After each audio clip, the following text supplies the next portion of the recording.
We're Bill and Marilyn Owens. I grew up in Tampa, lived here all my life, retired after 33 years with the Tampa Water Department and 34 years as a Reserve 2 Deputy Sheriff with the Sheriff's Office. I retired from the SO with 34 years as a lieutenant. And I'm Marilyn. I was born and raised in Hannibal, Missouri, home of Mark Twain fame. My late husband and I moved here with my two young sons in the early 70s. Bill and I met on a blind date. He was a friend of Paul's, I was a friend of Mary's, and they arranged a barbecue for us to meet. After we had a barbecue, we drove down the beaches.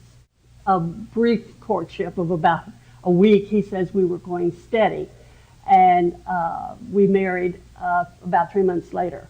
Our honeymoon consisted of several nights over at the Don Cesar on the beach, but our real honeymoon was on the Delta Queen paddle ship steamer up the Mississippi River for 7 nights. About a year later, we drove the 32 up to Hannibal, and on Sunday morning, one of Marilyn's mom's neighbors called and said, "The Delta Queen's in town." We drove the Deuce down to the waterfront and were told, "Come on board. You've been here before and we know you."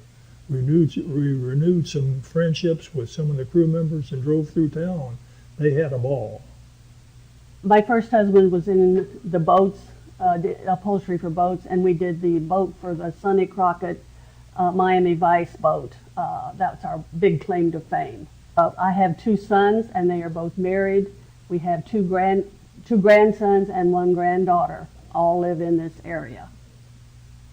Marilyn started playing cards with the Owls and later talked me into joining the group. We've really had a good time together and been members for 3 years now.